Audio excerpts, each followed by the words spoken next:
Good evening, family. Good evening. Man, I wanted to do a couple things tonight. I wanted to share a couple of resources with you. How many of you have heard of Dave Ramsey? Heard of Dave Ramsey? Ramsey? Dave Ramsey, yes, sir. Sir. All right, two books I would recommend if you haven't read to get. I think you can get these online. I like hard copy stuff. I need to read it over and over. So one book is called The Total Money Makeover, A Plan for Financial Fitness by Dave Ramsey. It's a really, really good book. And then there's another one that he has out. I think this is the more recent one. It's called Complete Guide to Money. Dave Ramsey's Complete Guide to Money. And as we shared, in my educational experience at least, I really never learned how to manage money in school. I learned how to manage the company's money and learned how the government manages money, but I didn't learn how to manage personal resources. And so Dave Ramsey, of course, has a major national, I think even international radio program that he does. So he does a lot of really good things, and he's a Christian. And so if you want to learn about money, what I'm giving you is kind of some basics, high-level stuff, but he goes into some details about different questions that you might want to have. So again, those two resources are Complete Guide to Money, and then the other one is the Total Money Maker. Okay? Right. So let's jump right in tonight. I think last week I talked a little bit about having some, or first week we talked about having some goals. And did I give y'all goal setting exercise? Did I give y'all that? I gave y'all financial checkup, right? I gave y'all financial checkup. Minister, if you could pass these around. Take one and just pass them around.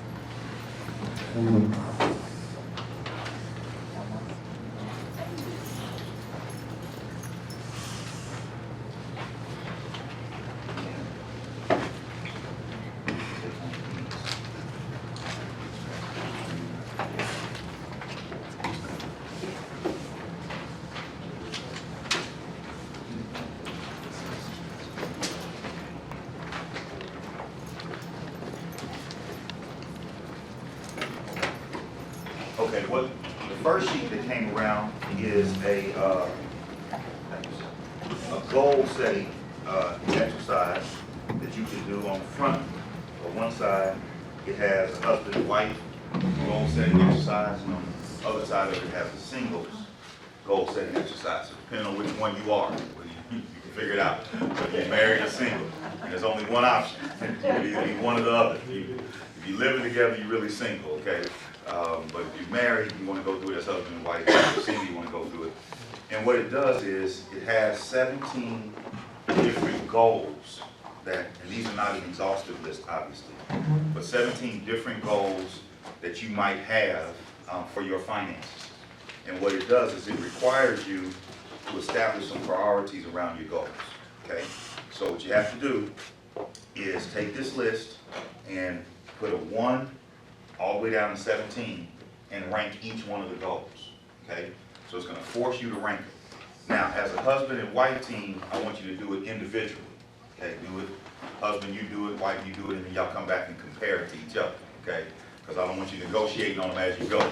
That's going I want you to look and see, because you might find that one person says, you know, planning for retirement is my #1 goal, and somebody else may say, getting out of debt is my #1 goal. And in the household, you got to figure out, okay, how are we going to balance that? As a single person, it's a little bit easier because you can just go through it and see what's most important to you. What you might find out is that what's most important is not getting the most attention. What may be most important to you may be planning to buy a new house or buy a new car. But you've been doing something else that goes toward a different goal. So this helps you to prioritize that. So what I would ask you to do is do that sometime this week, and then we'll come back and talk about kind of how you rank them going into the last week of the course. Okay, so that's just something to kind of help you with getting your goals together. All right, tonight what I want to do is finish up talking about getting out of debt and how to handle our spending. Last week we talked a lot about giving, right? How many of you have the,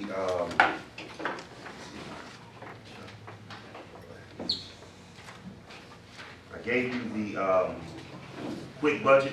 Everybody remember the quick budget that we talked about? Remember the quick budget that we talked about, where you look at what your income is, what your revenues are, then what your tithes and your charitable giving is, and then it looked at various expenses within that. Okay, so I'm kind of tracking down through that. Last week we talked about how to handle the giving line, right? We talked about there are 5 different areas that you can give into, right? Anybody remember what those 5 areas are? If you're trying to give, try to figure out where my money should go in terms of giving, anybody remember what those 5 different areas of giving were? The church, your local church, right? Self, yeah, The pastor, pastor, your family members, your family members, right? We talked about that. the parents. Well, parents, yeah, family members, parents, and then anybody else that's in need, right? Okay, so when you start thinking about charitable giving, that's where it starts. Okay, a lot of times what we don't, the reason I believe many times church folks don't give, it's not because they don't want to give, it's not because they haven't been taught to give. A lot of times it's not in our budget to give, right? So when pastor stands up and says, hey, it's time for the offering, we give what's left over, right? So what we want to do is in our quick start budget is say, here's my income, and then the first thing I want to do is take out what I'm going to give to my local church, give to my pastor, give to family, give to outreach, put that in the budget, because then everything that's left over, then I can manage the rest of that. But if I wait until the end, at the end of every month, guess what? I'm going to come up short, because other stuff is going to eat into that giving line.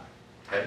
So tonight, if you look at the financial peace and freedom outline that I gave you week 3, just real quick, just to review, course objectives. What's the first objective for the course?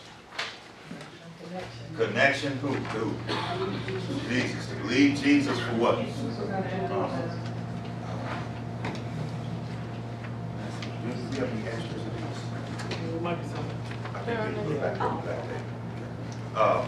Connecting, believing Jesus for what? Supernatural blessings, right? This whole money issue is connected back to our relationship with the Master. That just like with anything else, we got to believe Jesus for supernatural results, even in the area of our finances. Second objective is what? Commit to biblical principles. There's some principles by which we're managing our money, and we want to make sure we're managing our money by biblical principles. Third one is creating a plan, right? Creating a personal financial plan. So we're talking about a plan for your giving. Now we're going to talk about a plan for how you handle the rest of your budget.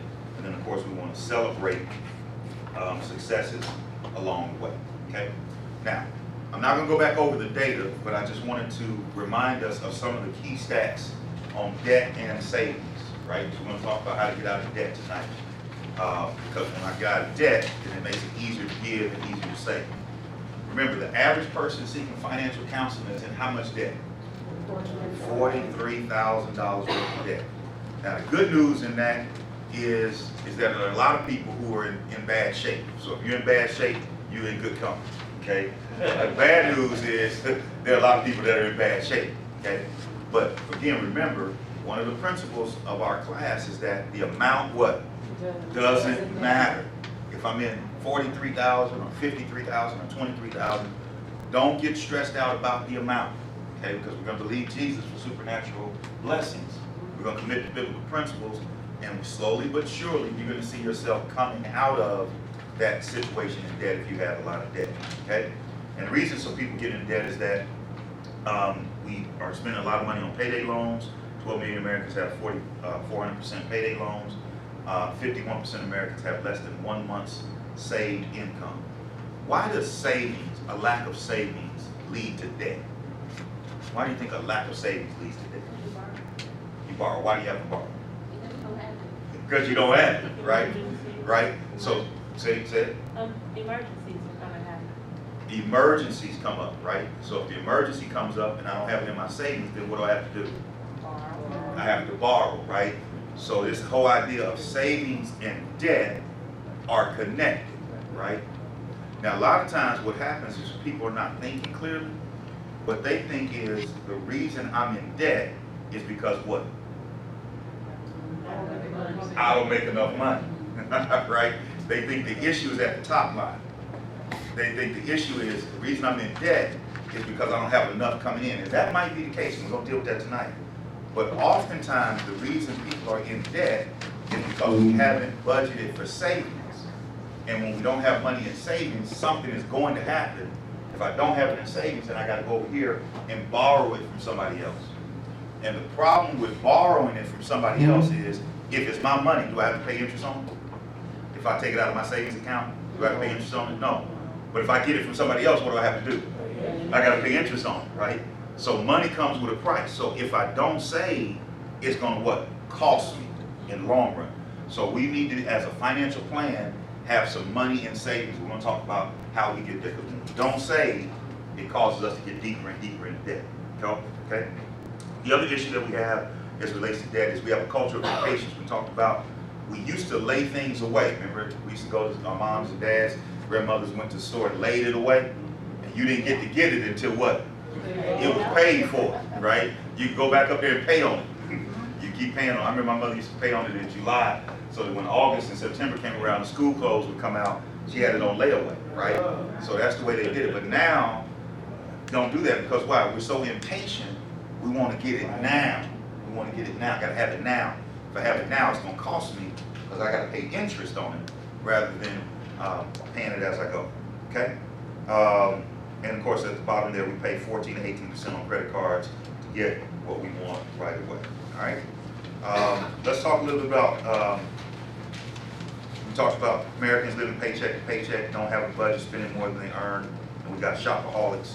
But on the credit card piece, go to credit cards. Americans have a total of 1.5 billion credit cards. That's a lot of credit cards, right? That's a lot of credit cards. Think about that. 200, 300 million people and 1.5 billion credit cards, okay? That's about 14% of the population had more than 10 credit cards, right? And then 51% of people had at least 2 credit cards. So credit cards themselves are not bad, but when you can't afford a credit card, it's the worst thing you can have.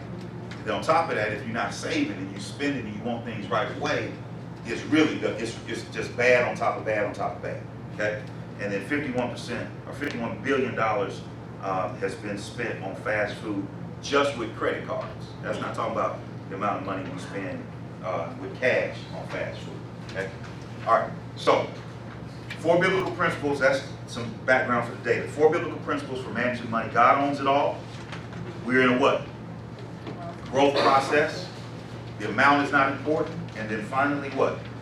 Faith requires action, okay? Faith requires action. We talked about goal setting, developing financial goals, prioritizing those goals, setting realistic timelines, creating a plan, and being patient with yourself. Okay, now, here's what I want to set for tonight. This is where I want to set up shop. Goal setting for debt reduction. Here's what you got to do. How many people are in debt? Let me make sure I'm talking to the right audience. How many people have debt? Everybody, okay, everybody's in some level of debt. Okay, good, I got the right answer. All right, first thing we got to set is, I want to be out of debt now. Okay, got to make up in your mind, I want, as of tonight, I'm making up my mind, I'm going to get out of debt. Okay, and it's possible. Okay, and you got to make up your mind, I want to stay out of debt forever. Now, as I'm saying that, the reason I gave the data is everything in our culture is going to tell you it is okay to be in debt. As a matter of fact, everything in the culture is almost going to tell you the only way you can make it is to be in debt. Because when you look at the government, it's in what? Trillions and trillions of dollars worth of debt, right? And it's getting bigger and bigger and bigger. We keep spending. So governments are in debt. Then corporations, they're in debt, right? Business people will tell you that hey, I borrow money. If you listen to Donald Trump, the Republican nominee, he says he loves debt, right? Which makes sense as a businessman, because if I borrow money at 5%, let's just say, and I've got a business idea that makes 10%, what happened? I made 5%, didn't I? So the bank gives me 5% over here as a business, and I got a deal over here with a company and I can sell products to make 10%. I pay the bank back their 5%, I get to pocket what? 5%. Now here's why that works with a business. If that business goes out of business, what can I do? File bankruptcy, right? Give it all away, wash my hands of it, but I'm personally fine. And that's how Mr. Trump and a lot of people have made their money, right? And it's because it's a risky proposition, because if I borrow 5% over here, but this business doesn't pan out to make 5%, it only makes 4%, what happens? I lose money. So that's fine for the government to do it, because the government can do what? Print money. Literally. That's literally what the government will do. The government's in trillions of dollars worth of debt. They're not tripping, because you know what they'll do? They're going to print some more money. That's literally what they will do. And they'll print it such that hopefully the inflation rate and all that stuff doesn't go up, but they print more money, and then that brings the debt down. They do some other things with the interest rates and all that kind of stuff. So the government prints money, businesses go out of business. But personally, what happens for me personally if I get in debt over my head? Start losing stuff. I'm in trouble. Right.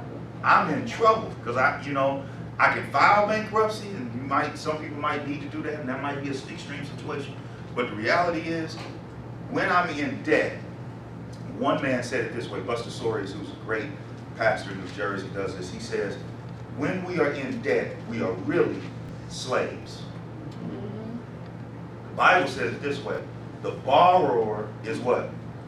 A slave to the lender.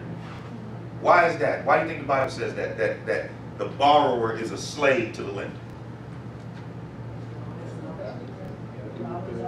You owe him. You owe him. And you have to pay him back, right? This is when it became clear to me, because I used to have a lot of debt. I told you I was in $32,000 worth of debt, and I was making more money than I could have ever imagined I was making, but I was racking up so much debt. And one day, somebody explained it to me this way. They said, Eric, based on how much money you make, you pay so much in taxes. So they said, on Monday, you work for the government. Because whatever you make on Monday, you got to pay that in taxes, so that goes to the government. So Monday, you work for the government. I said, that's cool, everybody got to work for the government Monday. That's cool. And then they said, okay, with the amount of debt you have, Tuesday, Wednesday, and half of Thursday, you got to pay off your credit cards and all the debt that you owe. So on Tuesday, I was working for GMAC, so I had to pay them $486.96 for my little prelude. I knew exactly how much it was. I had to pay it for 60 months. I had to write that check every month. It was painful. But also on Tuesday, I was working for them. On Wednesday, I was working for Chase and Visa and American Express. And then half of Thursday, I was working for some little retail store I used to buy all my clothes and CDs from. It wasn't until Thursday afternoon that I started making money for myself. Think about that. So Monday, work for the government. Tuesday, Wednesday, Thursday, I'm working to pay off the debt I had. And the only time, and I was trying to play golf on Friday afternoon. So I was only working with myself about a half a day. Because I was a slave and I had to go to work. And here's what was crazy. If I wanted to stop working, I was a young man, I was 24, 25, I was making a lot of money. If I decided I wanted to stop working, guess what my creditors would have said? You can't stop working. You got to pay us. If I just wanted to go to Europe or Africa or just travel the world, I couldn't do it. You know why? Because Visa was going to find me in Africa somewhere and be like, hey man, you need to pay us our money. I don't know what you're doing over there, but it better be enough to pay that $25 minimum payment on that credit card. Otherwise you need to get back and get back to work, right? Because the Bible is true. The borrower is slave to the lender, okay? So you got to make up in your mind today, tonight, not just lip service. You got to say, you know what? I'm getting out of debt and I'm going to stay out of debt. If you really want to change your finances, you got to make that decision.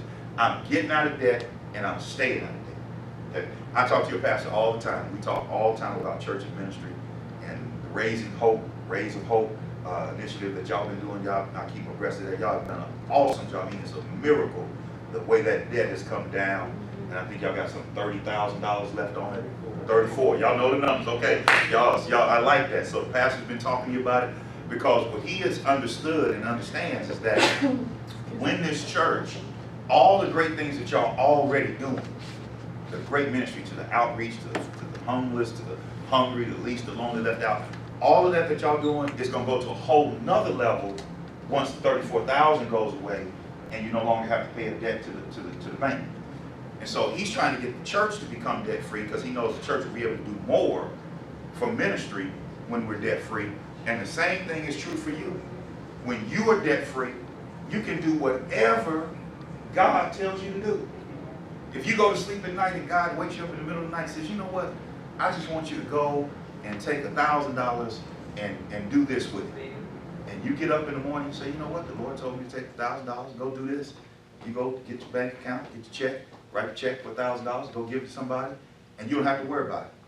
Wouldn't that be a nice life to live? Amen. You know, it's now, if you feel like the Lord told you to do that, but then you got to go pray about it again because you're like, Lord, I want to do what you're saying, but what are we gonna do about this bill over here?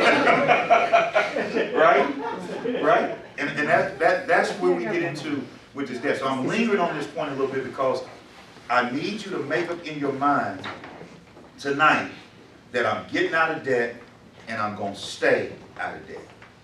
Okay? I made up my mind that night I wrote that check for $32,000 to pay off my debts. I said, I'm never going back in debt. Never going to do it. Never going to do it. And when I started our church, the Lord told me, he said, you know, different churches do it differently, so it's not, you know, this is what the Lord told me. He said, I don't want you to ever have to be in debt. And for 10 years, New Horizons has never had a debt. Never had a debt. Now, what that meant was, while a lot of my pastor friends had churches, guess what? We were living in a school. We were living in a temporary situation, setting up and tearing down, setting up and tearing down. And they were like, man, you need to move out of that school. I was like, man, I don't have enough money to move out of school. They said, go to the bank and get some money. I said, no, the Lord didn't tell me to do that. So we're going to have to set up and tear down, set up and tear down. We're at Northview Middle School. Nobody knows where we are, man. Your church will get bigger if you just go to the bank. Nope, not going to the bank. We kept saving until we had enough to buy the building and renovate the building with cash. And y'all should have seen what I wanted to do. I wanted them to go get the bank, get the money from the bank, put it in a duffel bag, and I wanted to go give it to the people that we would buy. They said, Pastor, you can't do that. That's going to look like a drug deal. I said, well, we going to pay cash. They said, well, it's not technically cash. We're just going to take a check. Right? I wanted to deal in straight cash. I wanted to get a duffel bag and put it in front of the contractor and say, look, man, this is what you get paid for the job. And once that, you know, that's it. Once the cash is gone, we're not going back to the bank and getting anything, right? So you want to do it where you're out of debt, okay? All right? Let me pray over you real quick. Father, in Jesus' name, I thank you for your word that tells us we ought to owe no man nothing but our love. God, I ask you now to forgive us when we made bad decisions, that we've ended up in debt. Now, Lord God, I pray that these, your people, would commit to your biblical principles and decide right now, here today, that no matter how much debt they may be in or how long they've been in it, today starts the day when they dig out of debt with your supernatural help and they never go back to it. And I believe in victory in their lives. In Jesus' name I pray. Amen. Amen. Amen. Okay? So you got to get that in your head. No debt. Look at your neighbor and say, no debt. No debt. No debt. No debt. So here's how we're going to do it. Here's how to be delivered from debt. Somebody go to Proverbs chapter 6. Proverbs chapter 6. It gives us a blueprint for how to get out of debt. Do you believe you can get out of debt? Yes. Do you believe for real? Yes. Here's the plan. Proverbs chapter 6. Everybody there? Yes. If you're not, say, wait for me, Pastor. Wait for me. Wait for me. Proverbs chapter 6.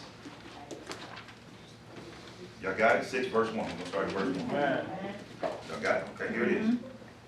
I'm at home, so I can take my shoes off, okay? Yes, sir. Yes, sir. Okay, good. All right, here it is. It says, verse 1, my son, if you become surety for your friend, if you have shaken hands in pledge for a stranger, you are what? Snared by the words of your mouth. You are taken by the words of your mouth. So do this, my son, and deliver yourself. For you have come into the hand of your friend. Go, humble yourself, plead with your friend. Give no sleep to your eyes, nor slumber to your eyelids. Deliver yourself like a gazelle from the hand of the hunter, and like a bird from the hand of the fowler.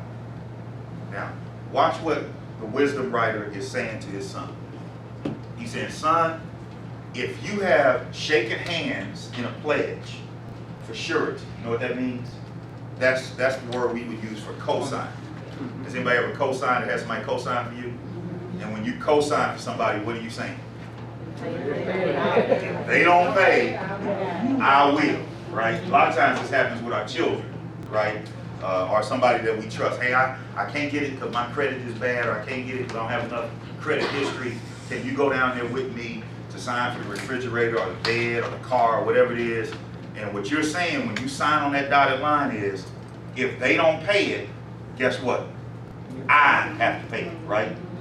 And there's a reason why they didn't give the credit to the person in the first place. What do you think that reason was? They didn't think they was gonna pay it back. So they sitting there looking at you saying, maybe you know something about these people that we don't, but based on everything we see and all the application information we've seen, they are not gonna pay this money back. So unless you know something we don't know, sign on the dotted line. And the proverb writer says, if you have done that, whether it's for somebody else or for yourself, saying, I'm gonna promise to pay it back, he says, you have snared yourself with your own words. And watch what he says. He says, don't let any what? Sleep what? Come to your eyes. So he's saying, when do you need to do this? All the time. Like right now. He said, don't even go to bed.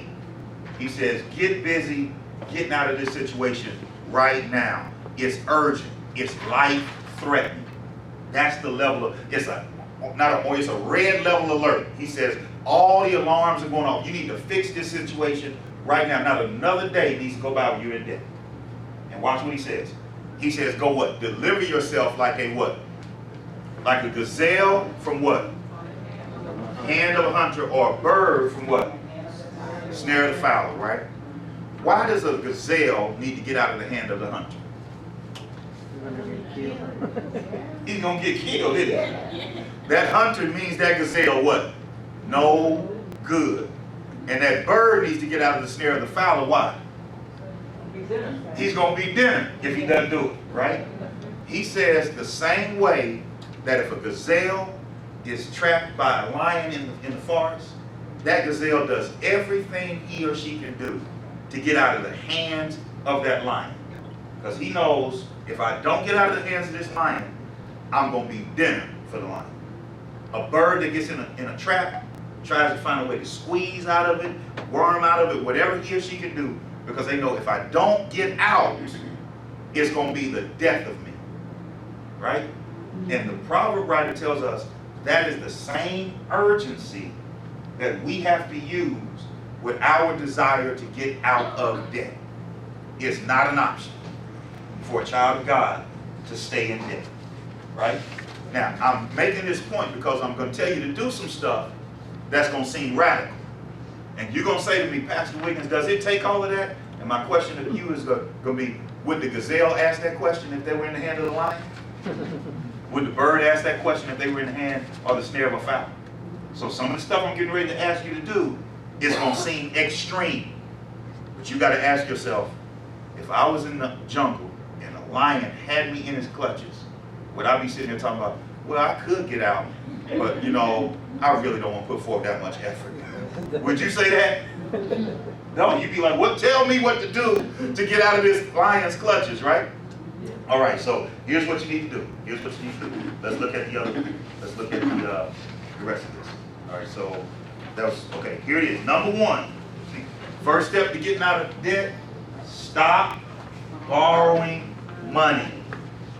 Stop borrowing money. Say that with me. Stop borrowing money. The first rule of getting out of a ditch, if you're in a ditch, is stop what? Digging in the ditch. The more you keep digging in the ditch, the deeper you go. Which means don't borrow another dime. Okay? And the first place you can stop that is where?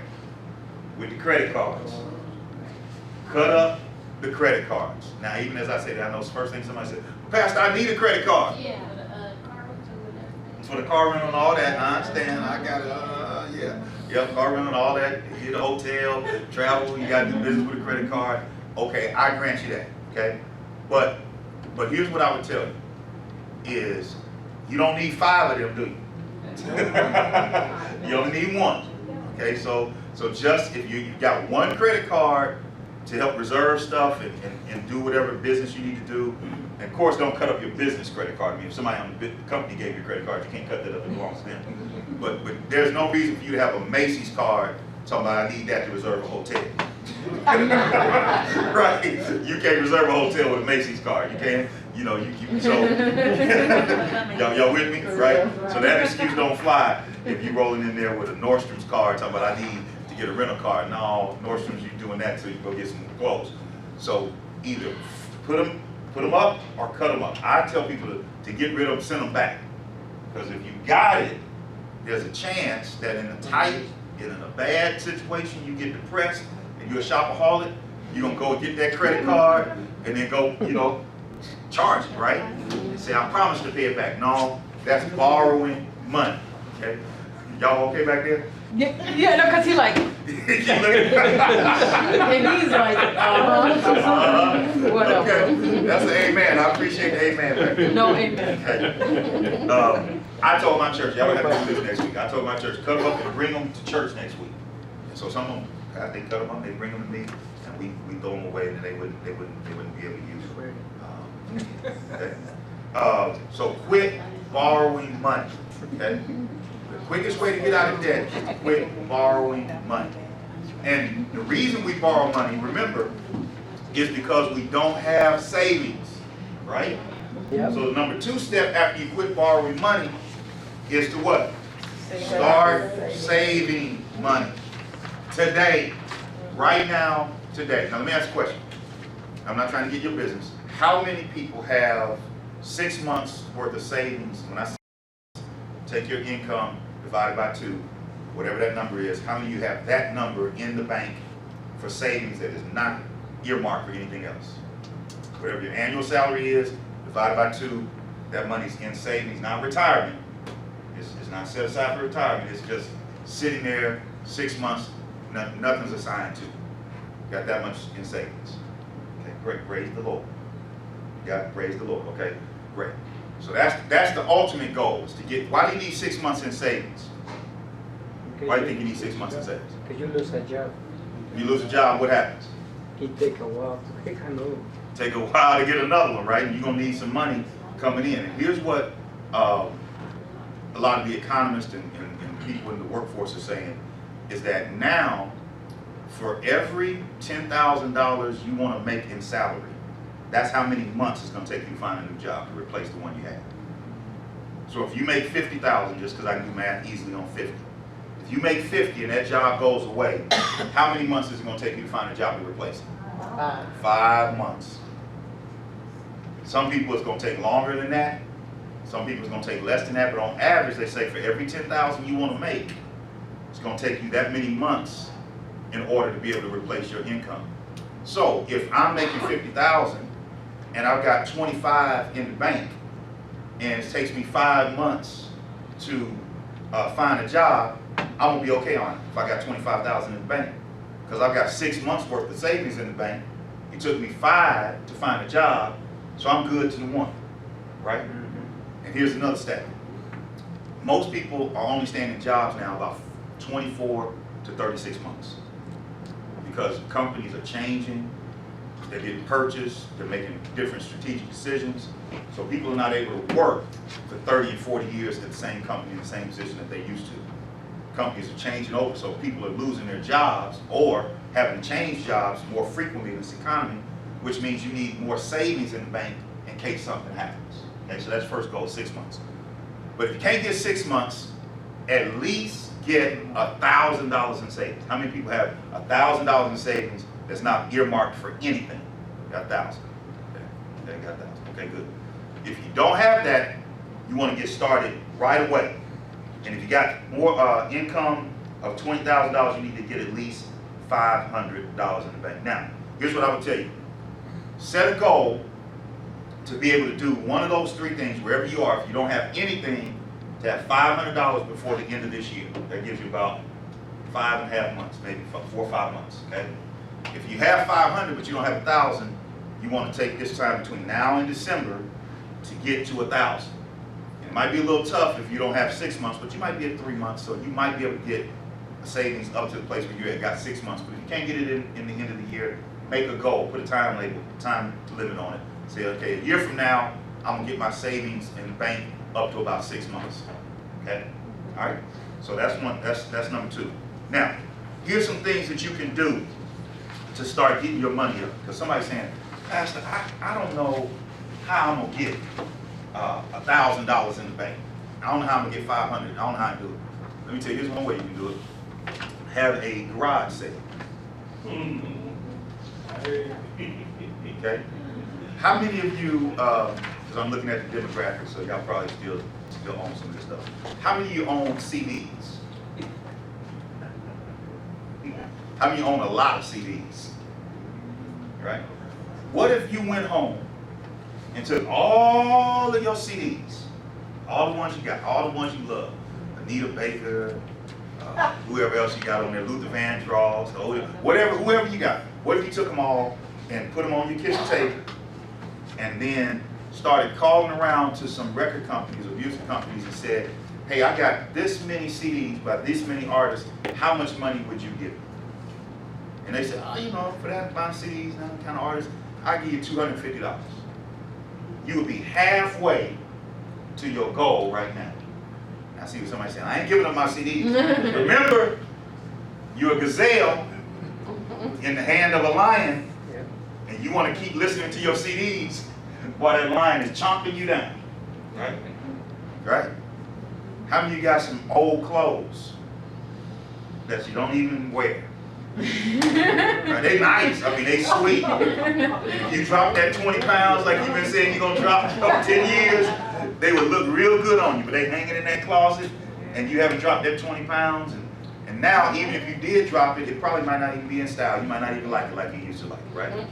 What if you took those clothes and went to a consignment shop and said, how much would you give me for this dress? How much would you give me for these shoes? How much would you give me for this purse? And they say, you know what, for that kind of stuff, I give you another $200. So now instead of being at $250, you're at $450. And I bet you. That kind of money They don't. They want your stuff to be new. Okay, they want to be you. Okay. All right, so they may not give you that much. I thought y'all might have had a lot. Okay, whatever. Find something in your house. Don't forget the movies. Movies. There you go.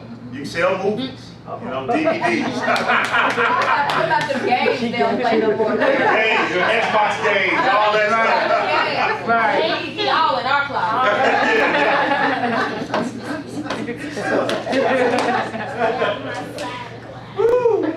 I know my wife Camille, I love her. She's good with the money. She handles it. But she kicked me out of our closet at the house, and so all of my clothes are at the church. So I have no closet space. All my clothes are at the church. That little big closet I got at the church. They all in that little area at the church in my office. You're taping this, right? Yeah. That's true. She'll tell you. And then under our bed, this was after we've been married about 2 years. I didn't realize it. Under our bed. Because I thought my wife was doing great on shoes. You know, I looked in her closet, she had a few shoes. I thought she was doing great. I looked under the bed for someone else. I was like, what are all of these boxes? She had like 50 boxes of shoes under the bed. I said, baby, you got to get rid of something. Oh, no, I need, those are my fall shoes. Those are my summer shoes. I got some, you know. And so I said, look, listen, you know, let's at least cut it in half. And we gave ours away. My point is, there's stuff in your house right now that'll total up to $1,000. Yep. I bet you if you think about it. If you really, really, really, really thought about it. Somebody probably got a microwave downstairs. Somebody probably got a stereo system somewhere. Somebody probably got a bike you don't ride. I'm just listing off stuff that's just popping in my head. You know what I'm saying? Yeah. Just open up the storage unit. And you can save $150 a month just not having to store the stuff in addition to what's inside of the storage unit, right?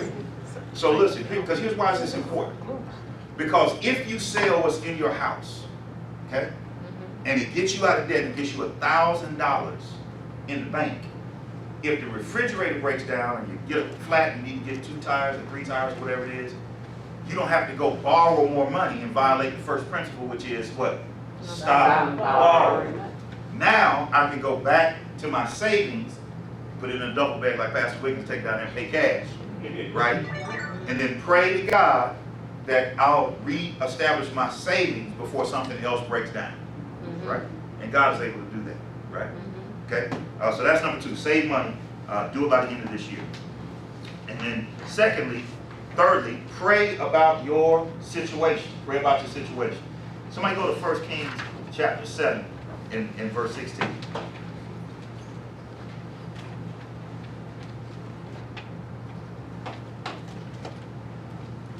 1 Kings chapter 17. Did I say chapter 7? I meant chapter 17. I meant chapter 17. 1 Kings chapter 17. Verse 7. Get down to verse 7. Is this good news for you? 1 Kings chapter 17 in verse 7. 1 Kings chapter 17. Okay, here it is. 1 Kings chapter 7 verse 7. And it happened after that that the brook what? Dried up, because there had been no rain in the land. Then the word of the Lord came to him, saying, Arise, go to Zarephath, which belongs to Zidon, and dwell there. See, I commanded a widow there to provide for you. So he arose, went to Zarephath, and when he came to the gate of the city, indeed a widow was there gathering sticks, and he called to her and said, Please bring me a little water in a cup that I may drink. And as she was going to get it, he called to her and said, Please, bring me a morsel of bread in your hand. So she said, As the Lord your God lives, I do not have bread, only a handful of flour in the bin, a little oil in a jar. And see, I'm going to prepare for myself and my son that we may eat it and die. Elijah said to her, Do not fear. Go and do as you have said, but make me a small cake from it first, and bring it to me. And afterward, make some for yourself and your son. For thus says the Lord God of Israel, Bin of flour shall not be used up, nor shall the jar of oil run dry until the day the Lord sends rain on the earth. So she went away and did according to the word of Elijah. And she and her household ate for many days. The bin of flour was not used up, nor did the jar of oil run dry, according to the word of the Lord, which he spoke to Elijah. Now, watch what happens here. The land is in a what? A drought. It's a drought all over the land. It's a drought that Elijah has prophesied and promised to King Ahab and Jezebel, right? But when that drought hits, it not only affects the king and the palace, it affects all the people in the land, but who else does it affect? It affects the preacher, right? It affects Elijah himself. So God sends Elijah to this brook at Kerith, and he says, I'm going to command the ravens and the birds to feed you there with meat and bread in the morning, meat and bread at night. Okay? So Elijah is at this brook eating the meat and bread that the birds are bringing him, but eventually this water flow dries up. And he tells the prophet, he says, man, get up, go to Zarephath. I've commanded a widow woman to give you and provide for you there. Right? Now watch this, because this all ties together. Last week we talked about one of the ways that you can give is to where? The man of God. Right? And when you begin to give to the man of God, God supernaturally opens doors for you to be able to make it through your situation. Elijah gets up, goes to Zarephath. When he gets there, he finds that the city is in bad shape. He sees this widow. She's gathering sticks to make some meal for her son and her. It's the last meal that she's planning to eat because she has nothing else left in the house. And she said, I'm going to eat this meal and then I'm going to die. He says, listen, tell you what, bring me some water. And then he says, go in there and make me a cake first. Just like a preacher, right? You gotta he said, give me mine first, right? But he was trying to help her to understand this is a divine plan. Then he said, then make some for you and your son. She did what the word of the Lord told Elijah to do, and she and her son made it all the way through the famine, and her oil and her flour never ran out. Now, here's what often is missed in this story. When Elijah's brook ran out, what did he say? What did God say to him? Get up. He said, get up and do what? Go. Go to where? Why? He had commanded a woman to provide for him, right? Now, let's imagine what this woman is going through while Elijah is at the brook. She's a widow. She's got her only son. She's in a famine. She can't make any money. Do you think she prayed? Oh, yeah. She's praying, isn't she? And she's praying and praying and praying and praying. And then eventually the Lord speaks to her and he tells her what? There's a man of God that's going to come. And when he shows up, I want you to take care of him. So in her prayer life, God gave her a plan to make it out of the famine. The only problem was the preacher showed up on the last day. Right? She had been commanded, you're going to survive, but you're going to have to take care of the preacher to do it. So I'm sure when she was told that, she was looking for the preacher to show up the next day. Like, where is he? He wasn't there the next day. Next week, wasn't there. She's running down. Her oil jars all going down. Then the last day, he shows up and says, I'm here. I need you to take care of me. He was the answer to her prayer. And when she prayed, God gave her a supernatural answer to help her out of her debt and her dry situation. Right? Remember, the first objective of the course is what? Believe God for what? Supernatural blessings. Now, when Jesus comes back and starts talking about this in the Gospels, some people in the Jewish nation got mad. He said, why did they have to go to Zarephath to find a woman? Because he was making the point was, y'all didn't believe God like this woman in Zarephath did. That's why I had to send a prophet outside of Jerusalem. I had to send them to somebody who would believe my word. The question tonight is, who in here is going to believe the word of the Lord? Because I believe when you pray, God is going to give you a plan to get out of debt. But it's going to require severe sacrifice on your part. Now, she was in a life, what? Or death situation. She was like the gazelle or the bird or you and me when we get in debt. And when we get in debt and we pray, God's going to give us an answer, but it's going to require a supreme and severe sacrifice.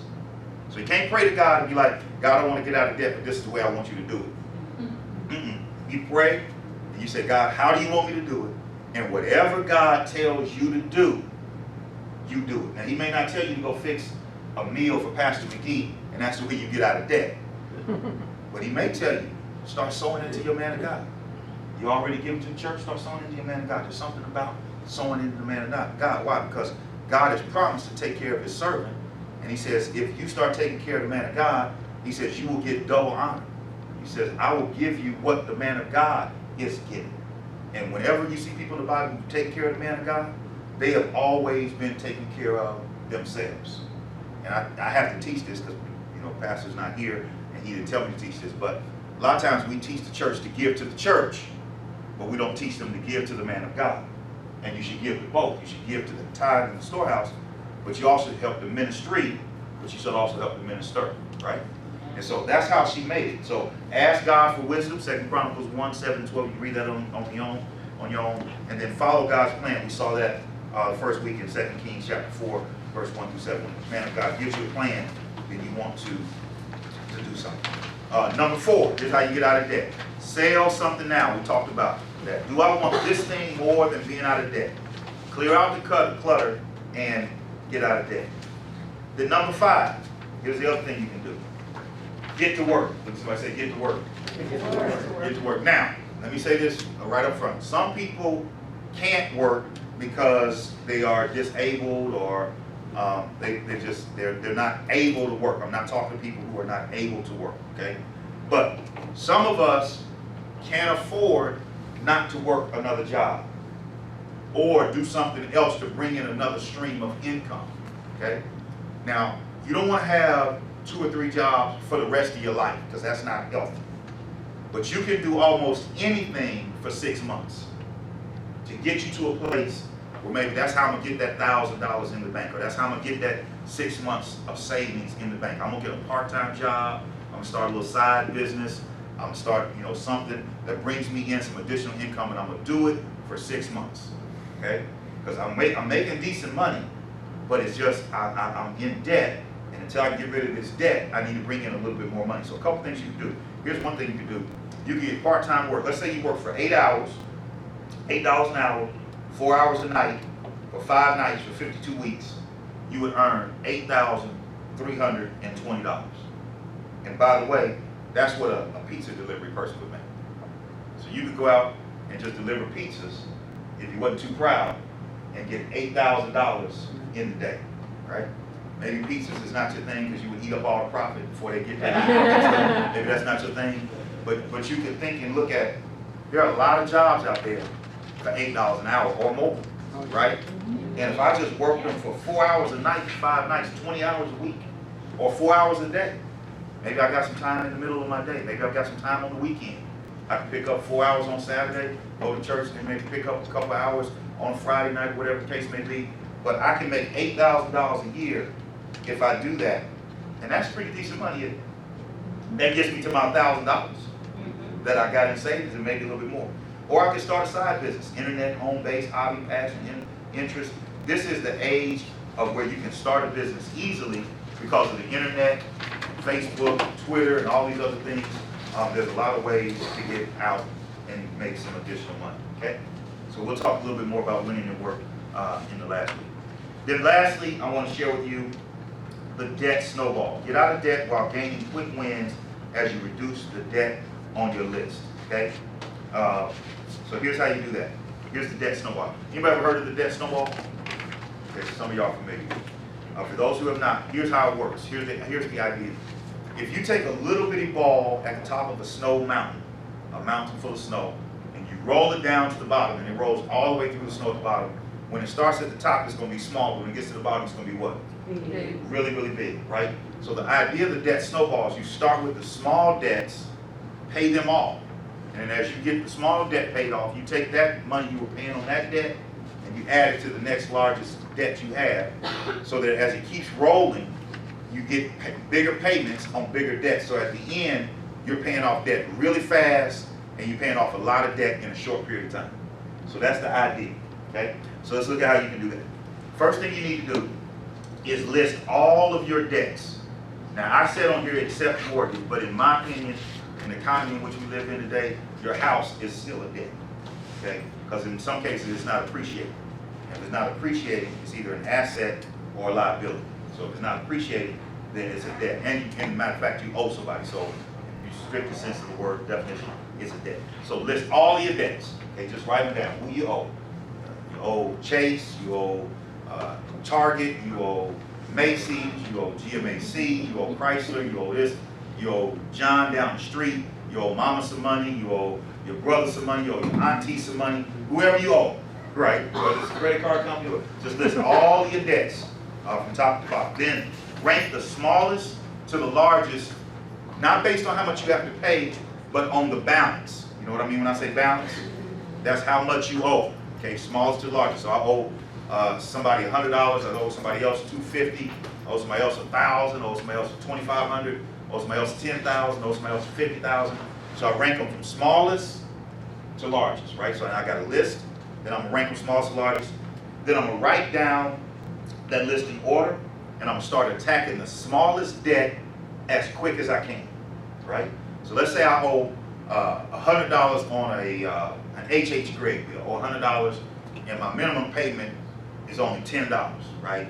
And I've just been paying that $10, paying that $10. But the reality is, when I pay the $10, there's interest on it, so I don't really ever knock it down. So I'm just paying $10. Okay? So what I'm gonna do then is I'm gonna try to scrounge up some money. I'm gonna sell something, I'm gonna do whatever I got. I get that $100 in, and I'm just gonna pay H.H. Greg off. It's done, right? So now, that $10 I was paying H.H. Greg, what can I do with that? I can take that $10 and put it on my Chase Visa bill, which I owe $1,000 on, and that's $25 a month. So I've been paying $25 on Chase, but now I'm gonna pay what? $35. So I'm gonna pay that, I'm gonna keep paying that until I get it down, and I pay that off. Now I got 10 from H.H. Greg, 25 from the Chase card, I got 35, now I add that to whatever I've been paying on the next bill. See what I'm saying? I don't take that money, start spending it. I take that money and I keep paying it off, and paying it off, and paying it off until eventually I keep paying the minimum, I attack the smallest debt hard and fast, and use cash from the small debt to snowball to the next debt on your list. Okay? Does that make sense? Yep. Okay. Now there's some other people that'll tell you you can get really, smart with this and go, okay, don't do it off of your do it off your interest rate. Try to pay off the one that has the highest level of interest rate as quickest. I like doing it this way because one thing it does, it goes back to the principle that we wanted, is you get to celebrate along the way, don't you? Yep. So if I pay off the $100, guess what I do? I tell somebody I celebrate, praise the Lord. That's $100 I don't have to worry about. Then I can celebrate the next one. So I know the interest is still rolling on the other ones, but I'm paying it off. So I'm celebrating as I go. I'm checking it off. I got it up on my wall. I'm telling somebody, I'm praying over it. I'm celebrating it in my family. So all of these things go to me continuing to have momentum as I get ready to go and attack the next level of debt. That make sense? Any question on that? Any questions? Nope. Y'all got it? Okay. All right. So let me go back and give you one more thing, and then we'll be finished for the night. That's the debt snowball. I gave y'all a budget, a quick start budget, right? First week. And for those of you who didn't get it, I'll try to bring some next week. But in your budgeting, a lot of times people will ask me, Pastor, what are some guidelines for what my spending should look like in the various areas of my budget? Okay? So let's go over what some of those guidelines might look like. So on the top line, where you got charitable gifts, right? So whenever money comes in, the first thing we want to do is give. Because we give, God gives back to us, cause other people to give back to us. Good measure, pressed down, shaken together, running over, He'll cause other people to give into our lives, right? When we give our tithes, He opens up the window of heaven and pours out a blessing we don't have room enough to receive.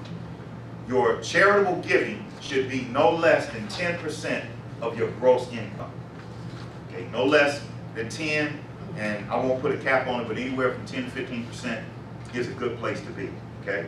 10%, all right? Then your savings, I believe you should be saving. You should pay God or give God His and then give yourself some. So set your savings at 10%, at a minimum of 10%, right? So you already at 20%, right?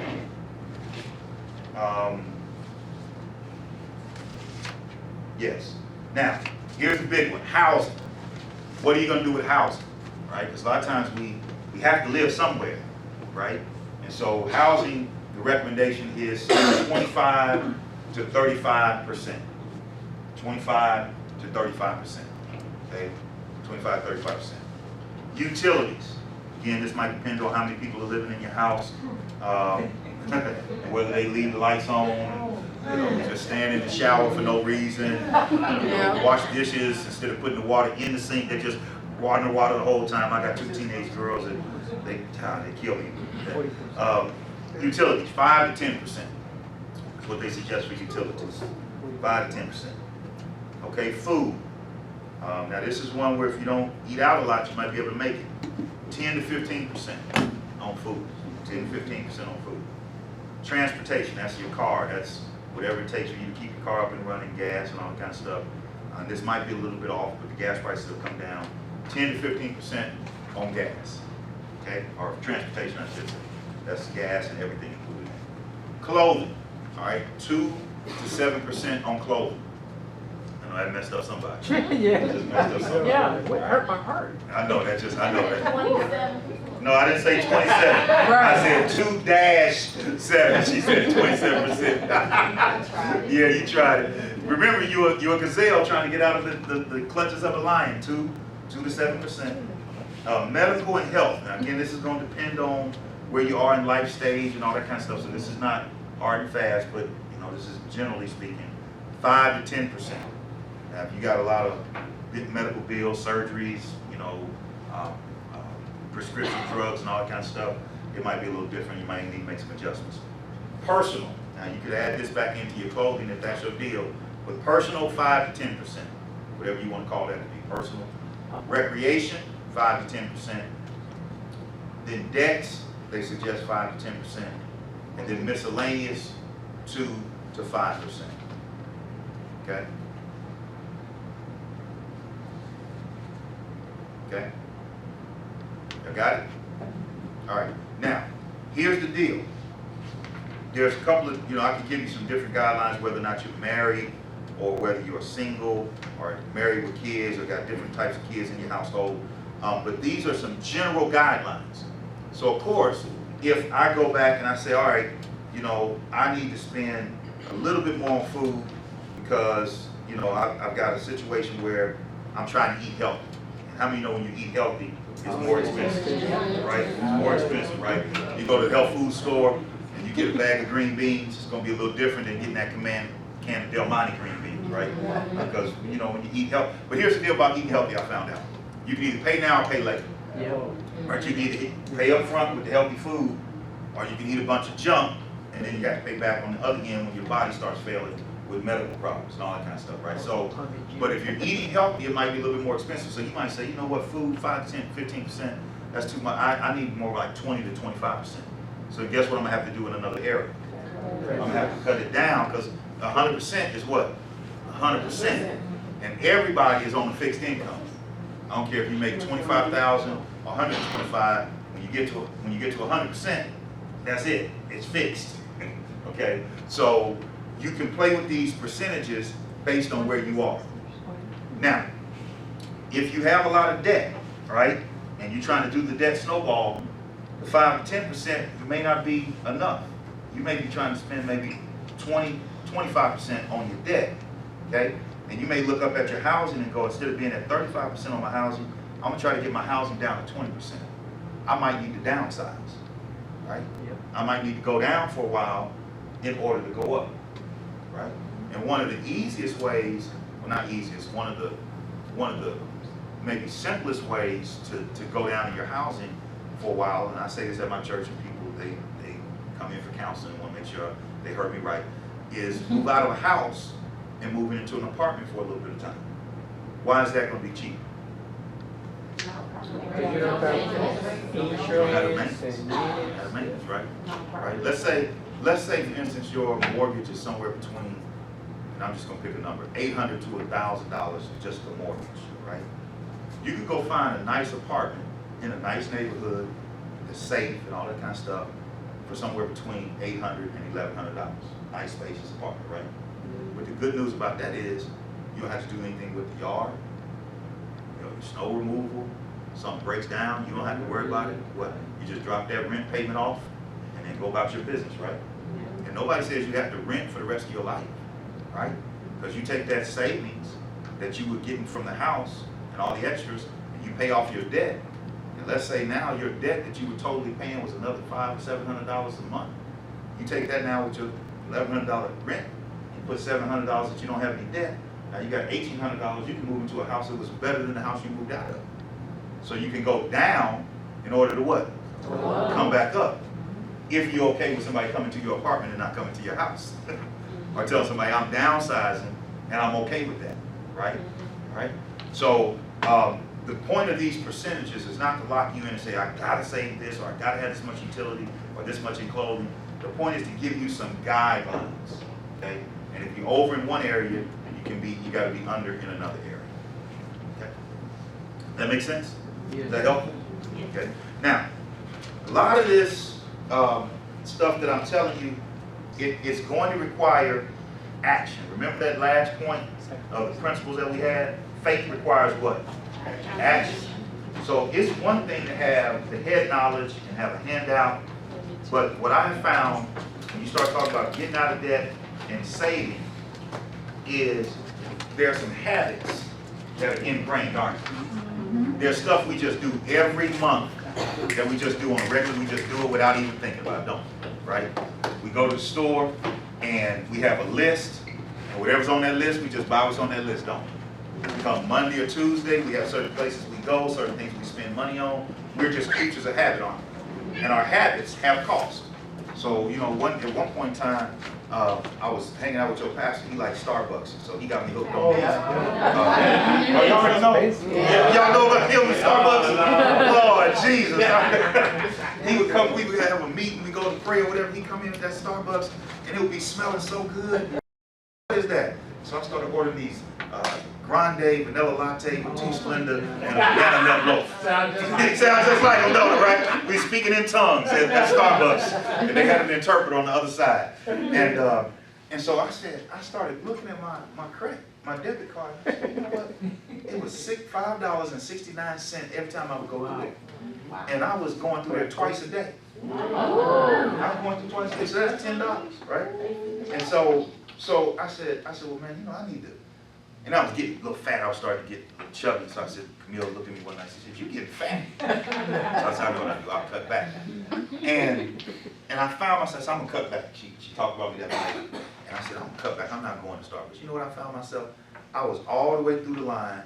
Had already bought the Starbucks. Had already started eating the banana nut loaf. And I said, "You know what?" I said, "I wasn't gonna do that today." But it was my habit. It's what I did on the way to work. I would drive right through that Starbucks on 71st and Benford, and I'd slide right into my office. I'd sip on my stuff. I'd open up my Bible, and then I'd go to praying. That was my habit. I had spent $5.69 without even thinking about it. Right? So a lot of this is going to be breaking a habit. Right? And yours might not be a $5.69 habit. It might be a $50 habit. Every Friday, you go through the mall, and you just walk through there, and you walk out with $50, even though it was on sale should have been $120. But you walk out with $50, $60, and you're like, "Ooh, I got it on sale." Yeah, but it was still $50 that went out, right? All right, so y'all laugh at me about my coffee. Right? So here's my point. When it's a habit, you gotta break the habit. And the way you break the habit is by faith and over time. So you gotta pray, "God, keep me out of Starbucks." Thank God, I've not been in Starbucks for 30 days. I've been Starbucks free for 30 days. I'm clean. I think I'm clean 30 days out of Starbucks, right? So, but here's the thing. You pray about it, but then you want to at least try to do it. They say it takes about 21 to 40 days to break a habit, okay?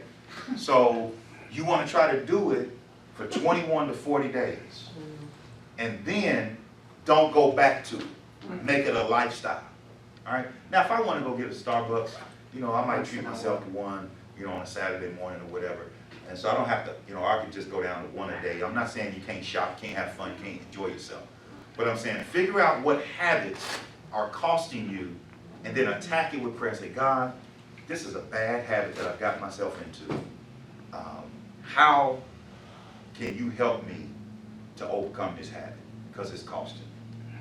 Right? Somebody else's habit might be vanilla Coke. You just like Coke, you gotta get vanilla. Okay, you don't like vanilla Coke? A bad idea? Yeah, that's terrible. I used to, whatever it is, yours might be cookies. You always go get some cookies from Subway.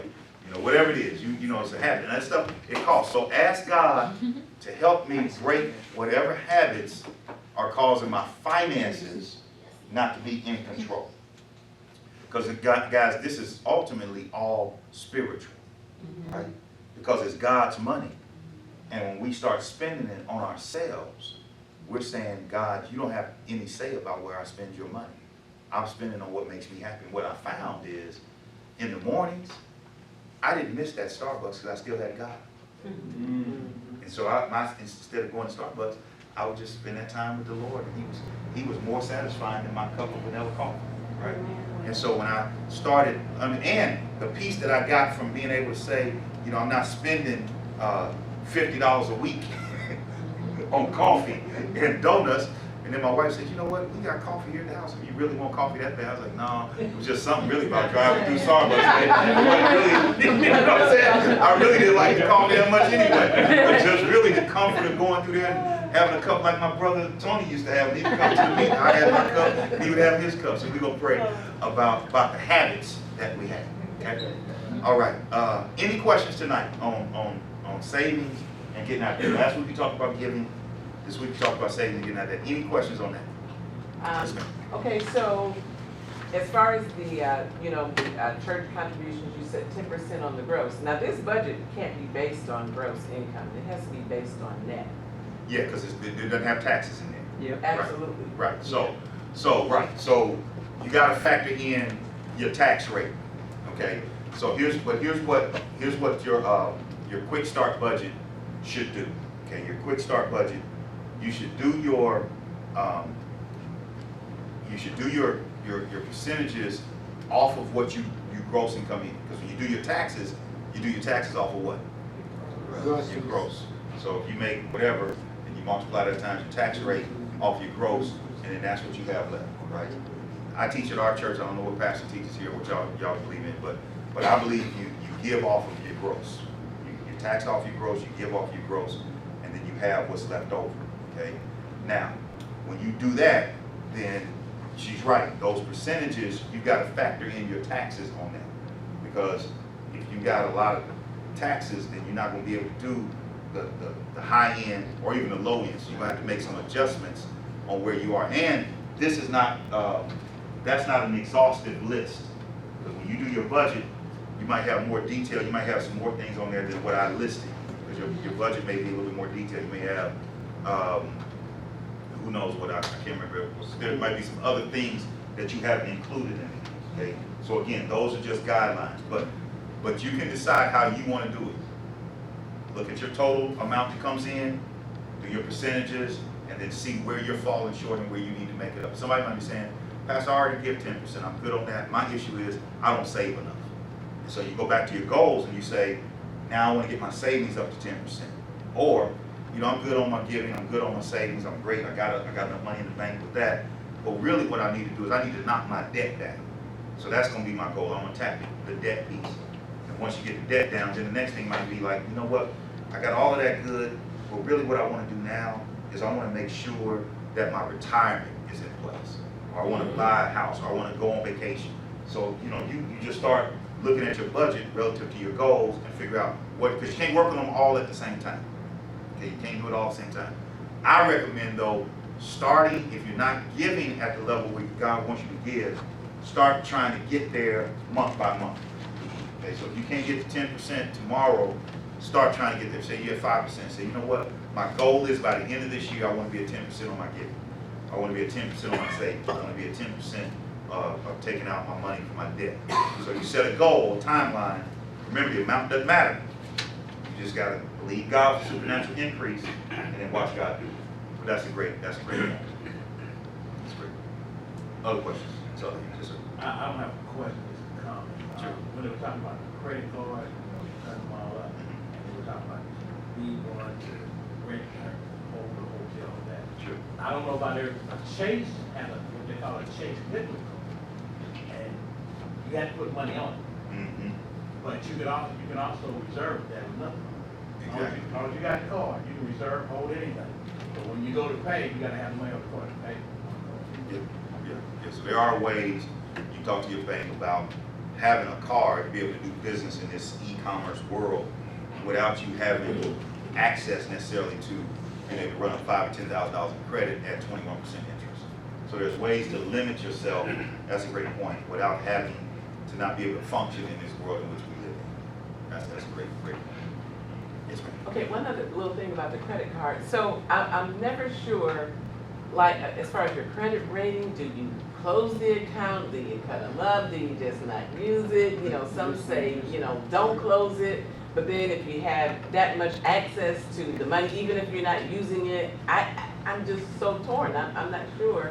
Because I paid off things, but I haven't closed anything yet. And I'm not a credit, that's a great question. I'm not a credit score expert or a credit expert. So what I would probably defer to is maybe talking to somebody who knows a little bit more about that. You know, because some people will also say you need, some of the young people in my church I talk to, they're saying they need to develop credit. They need to be able to have some sort of credit history.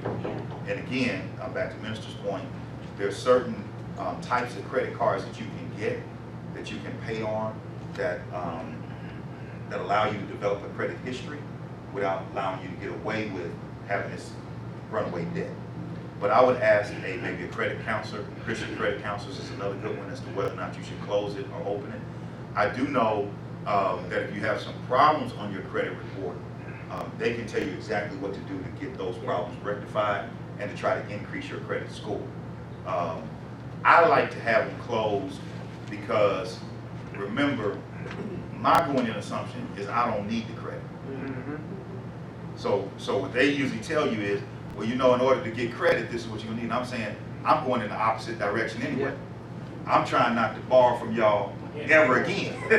So while I appreciate that, I'm really trying to get out of this business with you, because they're going to do everything they can to just keep one little hold on you. And if that is keep that credit card open, they know as long as that credit card is open, you can spend on it, and the moment you spend on it, guess what? Exactly. Right back in debt. Yeah. And it's so easy to do. It's so easy. But to answer your question, I would say maybe talk to Christian credit counselors or some of these credible credit counseling services that are free that can tell you how to answer that question relative to your credit score and maybe what you're trying to accomplish with the credit card situation. Who else? I saw a couple of them. I just had a question. This is just for the quick start budgeting. Because I'm a single mother, is there a percentage that you should factor in for your child or your children that you know, maybe off the top of you? Yeah, there's some in terms of how your budget breaks down. Yeah, I have. And how old is your kid? He's 4. All right. There's a lot of other questions that I need to ask you, but in general, yes, you do need to factor in your child, okay? And those percentages might change, all right? So it also depends on how much money you make, because this chart that I have here, it gives certain amounts of income, but yeah, you need to factor in your child, because they're gonna impact your food, right? Absolutely. My kids impact my utilities. It's like 17. Clothes. I got 3 teenagers, so clothes, they gotta have, whatever they think they gotta have. I'm gonna make my own design brand. This is something new, anybody seen. But yeah, you have to factor in your kid. And things like extracurricular activities, we keep our kids involved in stuff, entertainment for them. If they play athletics or music or arts or whatever, uniforms, instruments and all that kind of stuff. So yeah, children are, they require us to budget for them. So everything that's in your household. And that's why, and how old is your child again? He's 4. He's 4, okay, you may be too young for this. But there are games out there and books out there that can teach your kids about money. When they start getting up to around 10 or 11 years old, what I would recommend is really sitting your children down and really explaining to them how budgeting works. Like for our kids, we told them, all right, look, here's the deal. This is our goal for 2016 to 2017. So here's what mom and dad are trying to do. And so when we go to the store, they already know that ain't on the budget, right? So my daughter and I went yesterday to Fry's. We had to go to Fry's to get her a camera. And so I told my wife, I said, I'll go get the camera with her. And so she said, well, let me talk to her. And she put us on speakerphone. She said, now look, y'all have a goal. Here's how much you can spend on a camera. So she said, don't come back with a camera that costs more than that because it's not in the budget. So of course we went into Fry's and she picked out 3 cameras and they were all underneath that cost, right? And then I said, okay, which one you want? She picked the one and she was really happy because she went home. She said, Mom, we stayed within budget because she and I can get out of pocket real quick. And so it started to teach her that even though it's not her money, she's got to stay within a budget. And she got a nice camera. She can get to go to school, have a nice. She's under the yearbook staff and all that kind of stuff. So start teaching your kids at an early age. Now 4 might be a little young, but I remember around 7, 8, or 9, I started getting an allowance. And my mom started teaching me about you made some money. Now you got to save it. You got to take something to church, put it in the collection. And then you can go to the hobby store in 2 weeks and get a little AFX card. They used to cost $2.50. So I knew if I worked 3 weeks, I could give mama her money for my savings account, and then I could go get that AFX card for $8, and I would be good. So you can start teaching them. And I remember that's 35, 40 years ago. So you can start teaching them at an early age to understand what's going on with the finances. Other questions? Y'all get to the class. Time for 1 or 2. All right, let's wrap up. Father, in Jesus' name, I thank you for this opportunity. I thank you for Pastor of this church, Pastor Tony McGee, and his vision, and his insight, and his love for you and his people. I thank you for the invite to come. I thank you for these moments we had to share together in your word. Help us, oh God, to get out of debt and stay out of debt, to listen to the proverb writer, to free ourselves even as fast as we possibly can. And I pray that when the temptation comes to get back in debt, you will help us to resist it, that you will give us victory now. In Jesus' name we pray. Amen. Amen. Give God praise. Do you want a church that's relevant? Do you want a church that's filled with love? Come to the Hope so you can learn and grow. I would like to invite you and your entire family to worship with us at Zion Hope Church. We're located at 5950 East 46th Street, Indianapolis, Indiana. That's at 46 in Arlington, right behind the Shell gas station. We have 2 amazing worship services at 8:30 a.m. and 11:30 a.m. each Sunday. Hope is here, hope is right now, and there's hope for you. Connect with us on the web at zionhopechurch.org or on Facebook, Twitter, or Instagram for social media. We would love to see you at the Hope.